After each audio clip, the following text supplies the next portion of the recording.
Romain Daubry nous appelle depuis les bureaux de Bourse Direct. Bonjour Romain. On est ravis de vous retrouver. Guillaume, bonjour à toutes et Alors quand même, variation intéressante, impressionnante quand même. On gagnait 0,5%, puis d'un coup, on a basculé dans le rouge. On perd désormais la 0,8% sur l'indice CAC 40 sous les 8000. On abandonne les 8000 points. Comment est-ce que vous sentez l'état des forces en présence du coup, Romain ?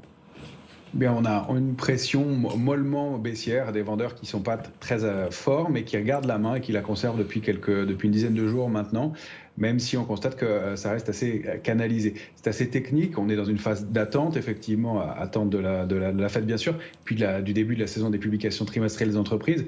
La dernière saison, elle avait été un petit peu délicate, il y avait eu beaucoup de stock picking à faire et des écarts importants selon les valeurs, et je pense que c'est un peu ce qui est en train de se produire. Donc les vendeurs, pas franchement, mais un peu spéculatifs, un peu d'allègement de position, quelques réarbitrages. On voit toujours des allers-retours et des valeurs qui payaient, qui retracent ensuite un petit peu.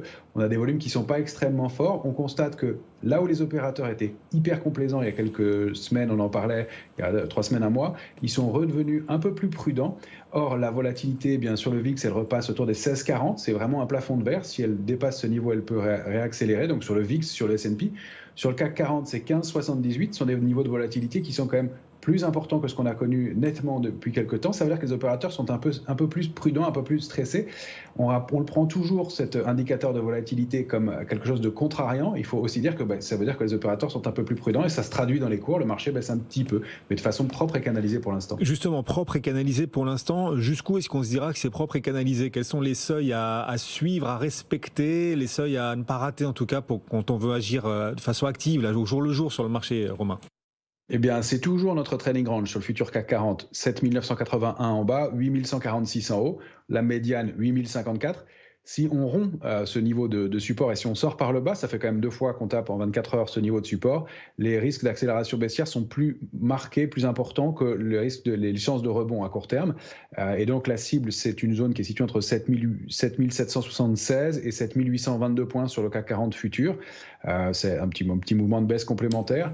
Et si en revanche, on arrive à redépasser la médiane 8054, puis 8146, il y aura un petit peu de mieux. Pour l'instant, ce n'est pas vraiment le scénario qu'on voit. Il faudra repasser 8146 sur plusieurs clôtures pour neutraliser ce mouvement de baisse au moins. Et on n'y est pas pour l'instant, on voit qu'on va retaper les points bas. Donc une consolidation toujours en bon ordre. Sur le S&P, si on regarde, 5147, on y revient encore une fois pour la 4e fois depuis le 4 avril.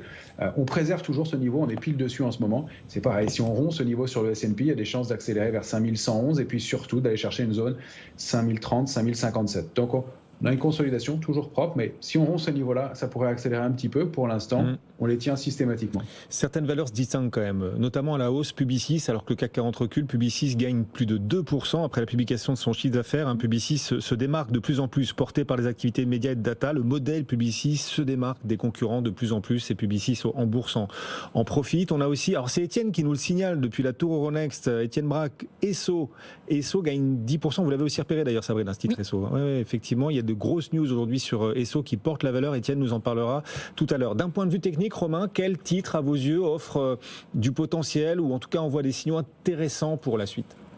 Bien, sur des plus petites capitalisations que ce qu'on regarde habituellement, qu'on vous propose habituellement, il y a Exahome qui a bien publié et qui déborde un niveau de résistance majeur hier à 21,70, qui a accéléré franchement et qui valide une structure de retournement haussière en tête-épaule inversée avec du volume et avec une bonne symétrie. Oui. Et la cible pour l'idéal de ce mouvement, c'est 30,80.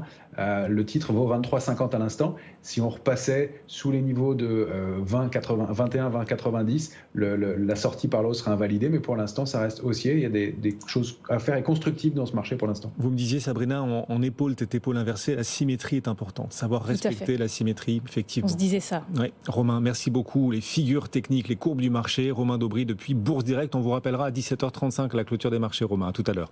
Le CAC 40 est en repli donc de 0,6%. Et notre question du jour sur les réseaux sociaux. Vous savez qu'on vous interroge chaque jour sur notre fil X BFM Bourse. Vous pouvez vous y abonner. Notre fil LinkedIn également. Question du jour concernant la Banque Centrale Européenne. Ça y est, la BCE qui nous annonce un 5e statu quo d'affilée. Donc, mais la porte reste ouverte pour une première baisse de taux. Pourquoi pas au mois de juin ? Selon vous, c'est la question, la BCE